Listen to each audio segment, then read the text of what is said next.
and welcome back to the RMTV Women's Podcast. This is episode 91.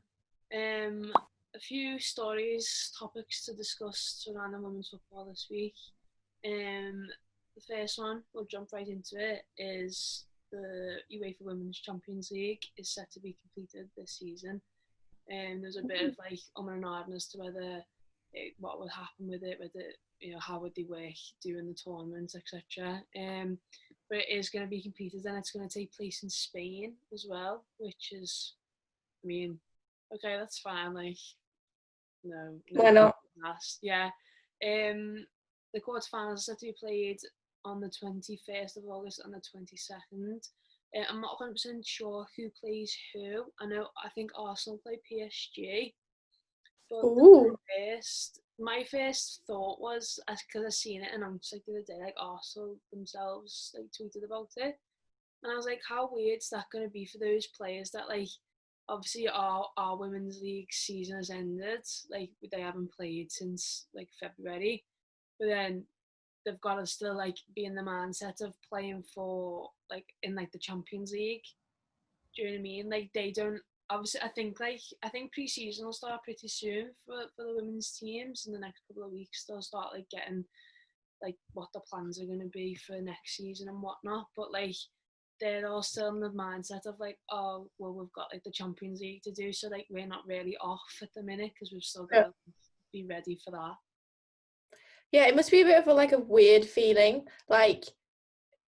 That's a lot of time between playing your last game and then playing this game, and obviously the Champions League's not just any competition, it's the best of the best, so I think it's going to be really difficult for the teams and the leagues that have ended to sort of switch back into the action. Obviously Germany is still firing on all cylinders with their women's league. I think the Spanish league's back. I don't know whether it's already back or it is, or I don't know what the deal is.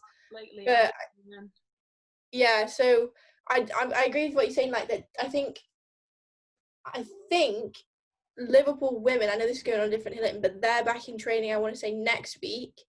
So that would make me think that some of the other teams, the Arsenals, the whatever, who can afford to sort of do the testing and stuff, are going to be in around the same time. So I guess if we're looking at the 21st and 22nd of August, that's quite a lot of time to sort of get back into it. But the problem is you can only get match fit by playing matches, and they're not going to be playing any matches. So I think it's going to be really difficult for them to be in best possible shape for those games. Yeah, definitely. I didn't even think about that. Playing match as well. I was that's going to be hard for them, because I don't even think. They might be able to plan matches behind closed doors. Now friendlies. Yeah, but obviously they've got to adhere to the rules of whatever the FA sort of say, I suppose, and whoever they play. I don't know. It's gonna be weird, but a few Arsenal players, I follow some of them on Instagram, like Caitlin Ford, she's in Switzerland at the minute. Do you know what I mean? They're not in. They're not here training, so it's whether they. That's bad. Yeah, whether they start back up again next week, because it is July next week, so they will want at least 4 weeks in between playing games. So yeah, it'd be an interesting one. But I think it's nice that competition can finish, because there's a big not uproar, but everyone was just a bit well, if you can finish it sort of type thing. So it'll be nice to know that's going on, and you've got sort of that to look forward to. Obviously there's other women's leagues going on around the world that we can sort of pay attention to, but that's a nice little European competition that you can sort of keep your eye on once it's and I think oh, go on, sorry. I'm just saying on the point you made, it's definitely, if it can be done and if it can be done safely, I don't see why not. But I guess that kind of brings you back to the point of, then couldn't the WSL have been done safely? Or that I know it's bringing up old things again, but it's saying one thing for one and then not the other. It's really, really hard to as someone, as people that watch the English Women's League, it's so difficult to see all these other leagues going ahead, and we're supposed to be the best standard of football in the women's game. Obviously Leon and others come into that as well, but we're supposed to be sort of leading the line at the moment, but it just kind of seems like we've fallen behind and we've sort of not really, I don't know how to explain it, but it does kind of feel like if the Champions League can go ahead, and that is a mixture of different countries coming together, so that's an even bigger thing than like domestically. Yeah. To me, it's just crazy, and Yeah. it's upsetting, but equally like what's done is done now. Yeah. But yeah, it's nice to know that there is going to be some sort of end to such a competition, because I think it'd be so disappointing if that hadn't have ended. Yeah, I think you're exactly right. Like, I think the ultimate thing was that I think clubs like Arsenal and Chelsea and City and potentially even us at Liverpool could have afforded regular testing if the league would have gone ahead, but they've obviously had to have catered to everyone's needs, which is like unfortunate because it just shows the financial position that some women's clubs are in. Obviously, I'll run through the teams quickly who are left in this. You've got Arsenal, PSG, Barcelona, Atletico Madrid, Lyon, Wolfsburg, Bayern Munich, and Glasgow City. So they're all, 8 really amazing clubs, and I think all 8 of them can cater to players' needs and Testing and stuff, yeah. yeah, exactly, for testing and stuff like that. Like all them clubs can do that, so that's probably why it's gone ahead. But yeah, it is just frustrating that. I mean, I think if I was an Arsenal fan, I'd be even more confused because I'd be like, so our team can go and play in that competition. I know it's in August, so you don't know what things are going to be like at that stage. But then it's like, well, but they couldn't finish the season out in England. Like it is just a bit bizarre, but I mean, there's nothing you can do about it. Yeah, what's done is done. Like whatever now happens in the future happens. So we'll just have to see what goes down. I think the view that like all the WSL teams now that aren't in that competition is like, let's just get preseason started and let's just get the ball rolling again, get the players back in, get them fresh. But I think what will be interesting is to see obviously the teams that you mentioned, like the Liverpools, the Arsenals, the Chelseas, who have their big sort of brother clubs with them that can like help provide money. It'd be interesting to see what happens with the teams that maybe don't have that bigger bubble around them, see how they sort of adapt, whether they come in straight away still or whether they still have to wait until the testing isn't necessarily compulsory that regularly.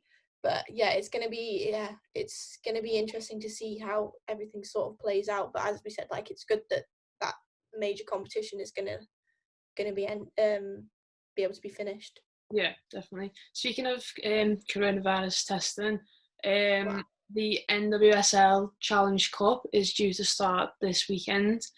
And to everyone's shock and surprise yesterday, Orlando Pride announced that they've had to pull out of the competition due to several players and I think some staff members as well testing positive for coronavirus. It was bizarre to see. Like I remember, you texted me late last night about it because obviously time difference and whatnot, and I was like, what? Like no way, like surely not. And then I went and read the statements and I was like, this is like you wouldn't have expected that.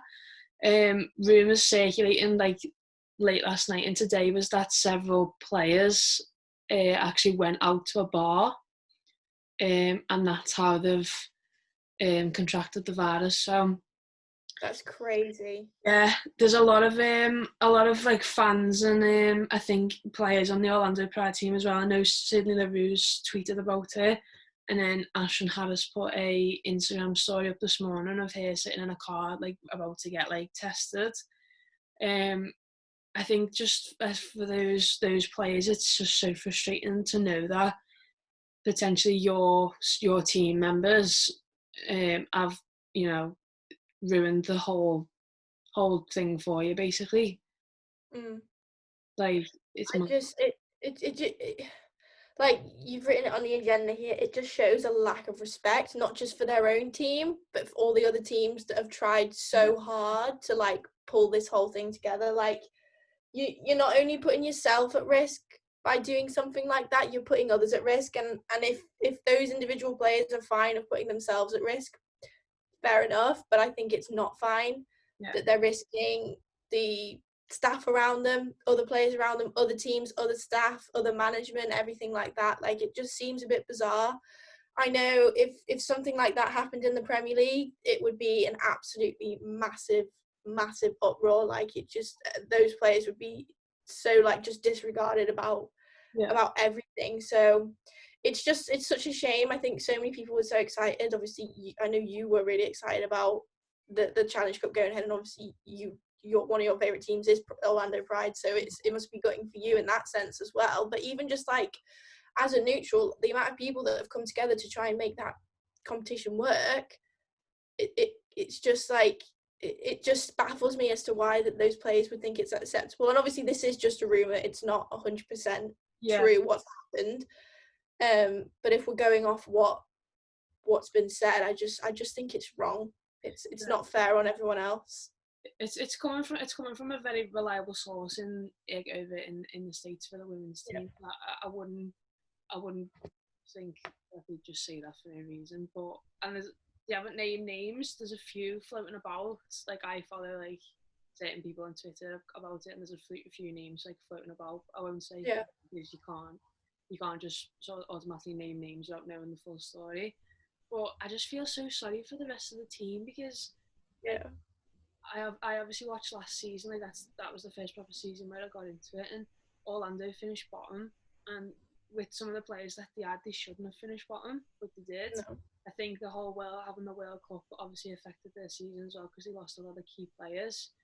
But they've really strengthened. Like, Emily Sonnet signed, Ali Riley signed, like Tony Presley was coming back, Sydney LeRoux was coming back. Obviously, they were going to be without Alex Morgan, but she would have came back Eventually. She wouldn't have played in this tournament, but if the season would have been, normal up until October, she would eventually have come back. Like, they've got so many great players in that squad now, and now none of them are going to be able to play. Orlando won't play a game in 2020, and that's like the most. That's like the thing that you just think, wow, like they're literally going to go all year without playing a match. But it also, like, I think it's going to cause a lot of problems because those players won't want to go all year without playing a game.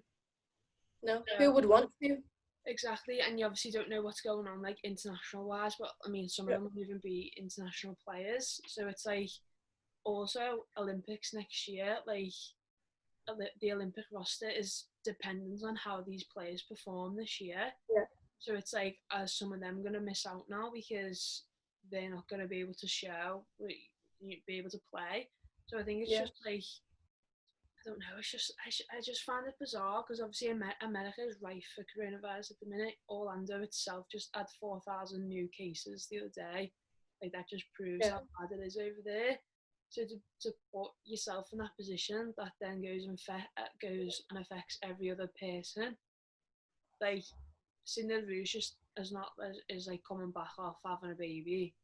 Tony Presley had breast cancer. Like, this was it going to be her first like proper season back afterwards. The likes of like Marta, I think she's only got 1 year. I think she only had like 1 year left on her contract, so that would have been up. That'll be up in like October or whatever. So it's whether she signs on. Like, it's just gonna have so many repercussions afterwards. That's gonna affect everyone, and it's gonna affect like the whole Challenge Cup itself because they've now had to switch all of the games around because it's just bizarre. I think the changes are being announced today. Obviously, we won't see it, time difference and whatever. But like, I just find it so bizarre. It is like, in all honesty, I don't know what like the whole regulations on lockdown or whatever are in America, but I know it's a lot different to how it is like over here in the UK. I think in the UK it's been a lot more strict than it has been over there. So that's, I think, why it's even harder for us to like process the fact that these players might have gone to a pub when no one in the whole of the UK has been going to a pub for nearly 3 or 4 months now. So I think that's even harder for us to process as to an understanding as to why that would be sort of acceptable. But as I said, I do feel America have been slightly more relaxed on the whole like coronavirus thing in terms of permitting people what they can and what they cannot do. But equally that these people are supposed to be role models, and they're supposed to be setting an example. And I said it earlier, like if a Premier League player has done that, like, I mean, a few of them have, some of the players have done things that have not been acceptable, but equally they've been punished for it and they've been outed for it. They've been said what they've done, and they've sort of had to rebuild that relationship back with the football community. So it'd be interesting to see if anything official comes out about it and whether they're going to actually name and shame. I know that's not the nicest thing to do, but it'd be interesting to see whether, like, the actual reason as to potentially why the virus sort of broke out will be said, but I kind of doubt that. But yeah, I agree with you said. It's just unfair on all those that have stuck by the rules and have done the right thing. Yeah. And not only the people that have prepared it all, but those, like as you said, that maybe have come back from injury or other reasons, and this was sort of their time to sort of dust off the cobwebs, get back into it before the new season, whenever that starts again, comes back. So yeah, you've got to feel for them. Yeah, definitely. I think there'll be a few more, like, I think we'll find out more details over the next like couple of weeks about it. But yeah, we'll just have to wait and see. Final news on the agenda is that Japan have withdrawn from the bid to host the 2023 World Cup. I don't think it's official yet.